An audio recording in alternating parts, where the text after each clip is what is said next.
Vuga uzenzele izikhathi sifikile sebetsa udirise matsoho. You don't have to wait for tomorrow. Vuga uzenzele izikhathi. Hi, welcome to beautiful Knysna. My name is Tepi and I'm the local manager for UniNet. We would like to tell you about an exciting partnership we have with the Knysna municipality. As I stand here, you might be overwhelmed by the breathtaking scenery of this well-known destination. But like many towns in our country and elsewhere on the African continent, the challenge is to secure an equitable future for people on both sides of the economic divide. To tell you more about the urgency of addressing this challenge, here is the Knysna municipality's financial manager, Mr. Grant Easton. We're like most of South Africa, we're sitting on a huge time bomb.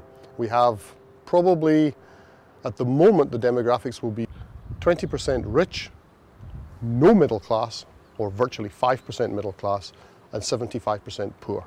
And that's Knysna in a nutshell. It is a place that cannot survive without the poor becoming wealthier quickly. The municipality is keen to see the local economy grow and benefit the entire community, especially the poor in Knysna.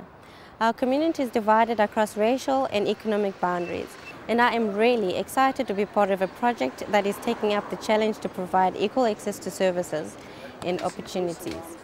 The project is aptly called UniFi Knysna, and our goal is to bring unity and opportunity to the broader Knysna community.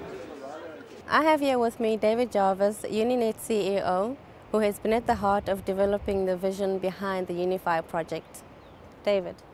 Thank you, Tsepi. The UniFi vision is a vision to create completely Wi-Fi covered towns throughout Africa in partnership with local governments. The UniFi Knysna project was born out of an initiative from the Knysna municipality, which was to look at their internal communications requirements to connect their various site offices, clinics, libraries and schools in the area, and a collaboration with a service provider like ourselves to not only connect those local municipal offices, but at the same time to provide commercial services to the community at cost-effective rates.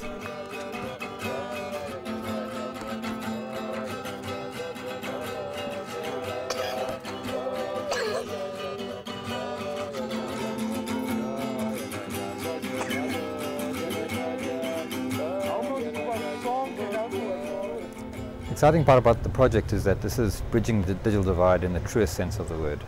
In fact, it's very much that leapfrogging that digital divide in terms of the type of technologies deployed, and certainly in terms of the political will that local governments have in terms of redressing those imbalances and sorting out some of those discrepancies in service delivery, but also in income distribution throughout the area.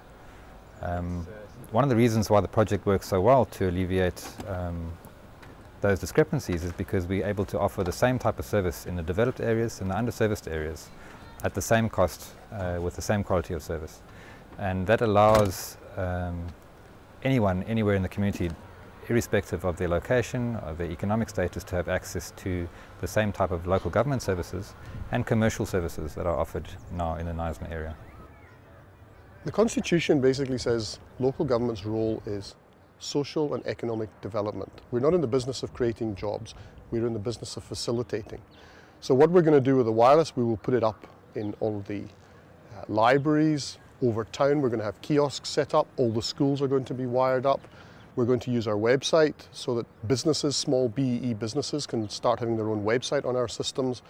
And in that way, we're going to encourage small entrepreneurs from previously disadvantaged communities to actually start getting into the technology or using technology.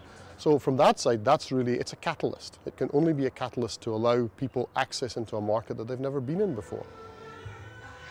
People often ask, isn't it a bit optimistic to imagine an informal settlement such as one we operate in now to be populated with laptops and PDAs allowing people access to the internet?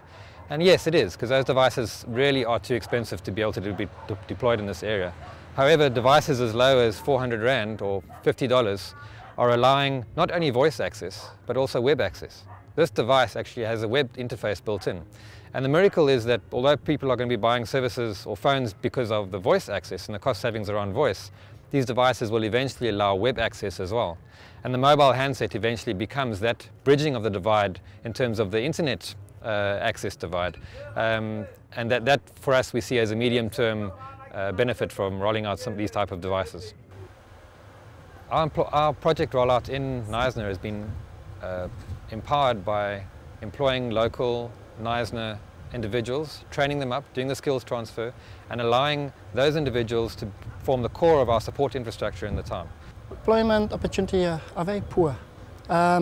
What I mean by that is that there's no job opportunity. People struggling for jobs, and if companies come in here, they normally bring their own people. But with this company, they employ the people, the local people, and it really makes it opens doors, and it makes a big difference.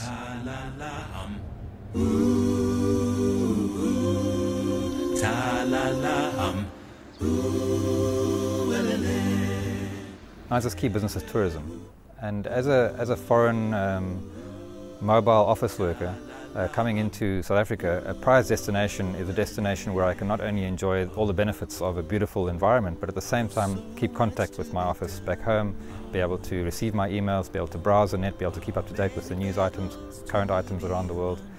And so it provides me the opportunity to spend more time as a tourist without adversely affecting, for instance, my business obligations that I have back home. So much that you can receive. Oh,